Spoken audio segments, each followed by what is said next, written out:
This scam call center is about to be exposed for stealing millions of dollars from innocent victims. Shh, stop it, Jim. You're going to make me blush.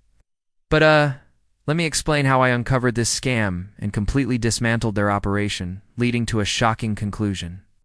It all started when I came across a company called Refund. They promised to help people recover cryptocurrency that they lost to scams, claiming they could get all your money back in no time. Sounds too good to be true, right? Well, that's because it was. I quickly realized they were actually crypto recovery scammers. I decided to dig deeper and investigate who they really were. Once I gained access to their operation, I realized the scam call center was much larger than expected, with 25 to 30 agents working around the clock.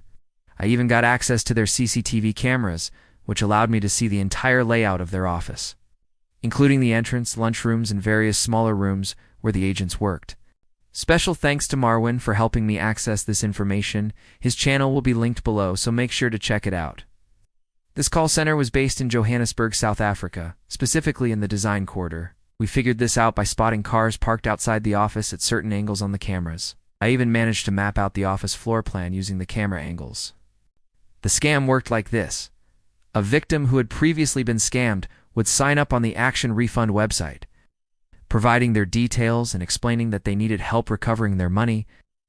Unfortunately, many of these victims found the site through fake reviews or were targeted by scammers, who told them they could get their funds back. Once a victim signed up, their data would be entered into a CRM admin panel, and they'd be assigned an agent who would call them back.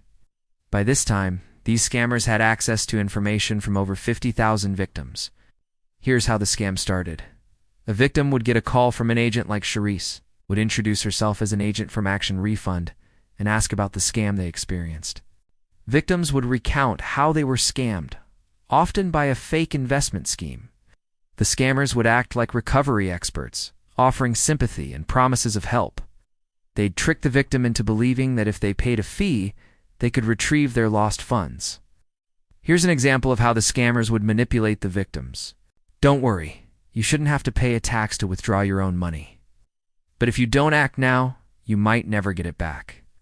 The agents would then push for the victim to pay for a recovery package, offering different tiers of services with reports and specialists for a hefty price. Example, Package 1 would include a forensic evidence report, legal dispute services, and so on.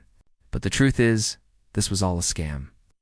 The victims were often coerced into giving credit card details, and the scammers would process the payments illegally, using their own system to get approval.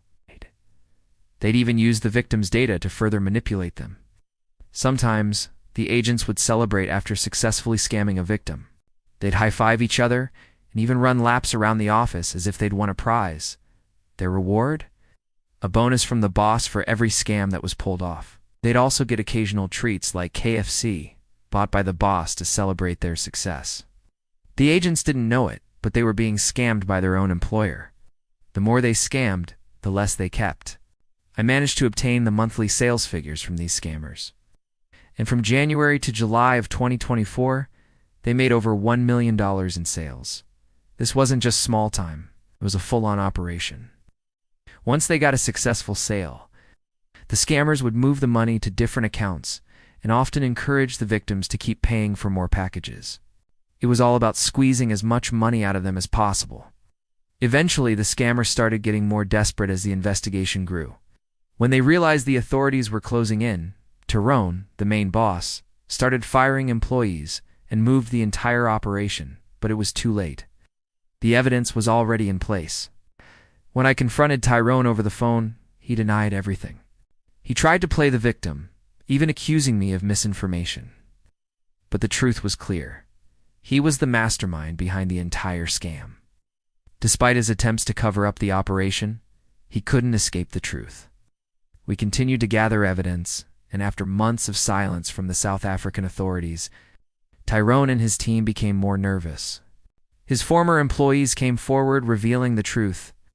Tyrone's operation was unraveling, and he knew it. I finally managed to get in touch with one of the remaining admins. They revealed that they had moved offices and let some employees go.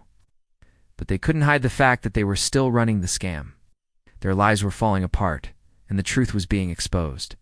As I spoke to the admin, They admitted to moving offices and acknowledged the ongoing investigation. Tyrone's empire was crumbling, and I had the evidence to prove it.